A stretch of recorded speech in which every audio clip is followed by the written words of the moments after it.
నమస్తే ఆంధ్రప్రభకి స్వాగతం. నేను ప్రియా కౌశిక్.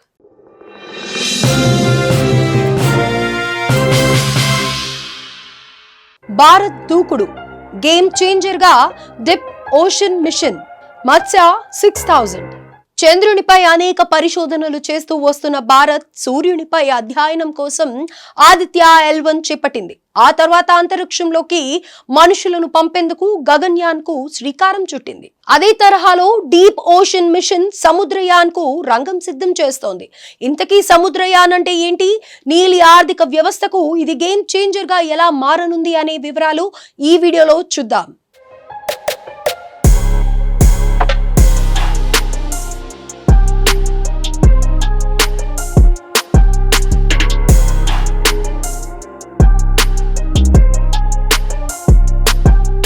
సముద్ర గర్భ అన్వేషణ కోసం భారత్ తొలి మానవ సహిత డీప్ ఓషన్ మిషన్ సముద్రయాన్ చేపడుతున్నట్లు గతంలోనే ప్రకటించింది.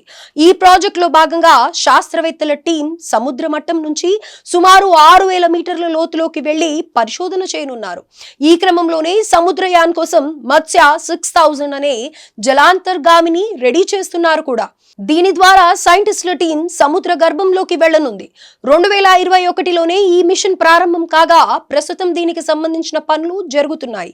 ఈ ఏడాది చివరికల్లా కానీ వచ్చే ఏడాదిలో కానీ పరీక్షించే అవకాశం ఉందని తెలుస్తోంది. సముద్ర గర్భంలో 6000 మీటర్ల లోతుకు వెళ్లడానికి రూపొందించిన మానవ సహిత వాహనమే మత్స్య 6000.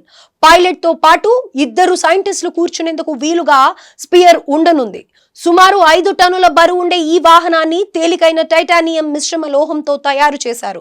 సముద్ర గర్భంలోకి వెళ్లడానికి 3 గంటలు, రావడానికి 3 గంటలతో పాటు పరిశోధన కోసం మరో 6 గంటలు ఉండేలా ఏర్పాట్లు చేశారు. ఒకవేళ అనుకోని పరిస్థితుల్లో వ్యవస్థలు విఫలమైనా నీటిలోనే 96 గంటల పాటు ఉండేలా ఆక్సిజన్ సిలిండర్స్ అందుబాటులో ఉంటాయి. అదేవిధంగా కార్బన్ డయాక్సైడ్ ను తొలగించే సాధనాలు కూడా ఉన్నాయి. భారత్ సుమారు 4077 కోట్ల రూపాయల పెట్టుబడితో చేపట్టిన ఈ డీప్ ఓషన్ మిషన్ నీలి ఆర్థిక వ్యవస్థకు గేమ్ చేంజర్ గా మారబోతోంది. సముద్రంలో లోతైన అన్వేషణతో పాటు సముద్ర వనరుల వినియోగం కోసం అధునాతన సాంకేతిక పరిజ్ఞానాలను అభివృద్ధి చేయడానికి ఇది ఒక వ్యూహాత్మక ప్రయత్నమని చెప్పుకోవచ్చు. భూశాస్త్రాల మంత్రిత్వ శాఖ నేతృత్వంలోని ఈ మిషన్ 2030 నాటికి పూర్తవుతుందని తెలుస్తోంది. ఇది మొత్తంగా మన దేశ బ్లూ ఎకానమీని బలోపేతం చేయడంలో కీలక ముందడుగుగా నిలవనుంది. భూమిపై 70% పైగా సముద్రాలు, మహాసముద్రాలు విస్తరించి ఉన్నాయి. అయితే వీటి గురించి మనకు తెలిసింది చాలా తక్కువ. అంతేకాదు ఇది విస్తారమైన జీవ వైవిధ్యం, పునరుత్పాదక ఇంధన సామర్థ్యం, ఖనిజ సంపద, అలాగే గ్లోబల్ వార్మింగ్, క్లీన్ ఎనర్జీ, ఆహార భద్రత వంటి పలు సవాళ్ల నుంచి మనల్నే కాదు యావత్ మానవాళిని గట్టెక్కించగలదు. ఇక మన దేశం సుమారు 7517 కిలోమీటర్ల తీర ప్రాంతంతో పాటు 9 తీర ప్రాంత రాష్ట్రాలు, 1300 కంటే ఎక్కువ ద్వీపాలతో ఉంది. సో సముద్ర గర్భంలోని వనరులు శాస్త్రీయ ప్రయత్నంగానే కాకుండా మన ఆర్థిక వ్యవస్థకు కూడా అవసరం. ఈ deep ocean mission deep sea mining, పునరుత్పాదక సముద్ర శక్తి, అలాగే బయోటెక్నాలజీలో స్వదేశీ సామర్థ్యాలను అభివృద్ధి చేయడం లక్ష్యంగా పెట్టుకుంది.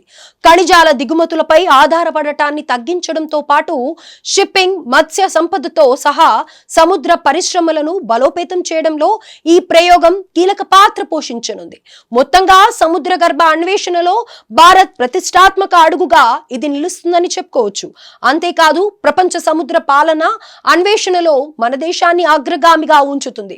సముద్రంలో పరిశోధన, ఇంజనీరింగ్, పర్యాటక రంగంలో కొత్త ఉపాధిని, ఉద్యోగాలను సృష్టించే అవకాశం ఉంది.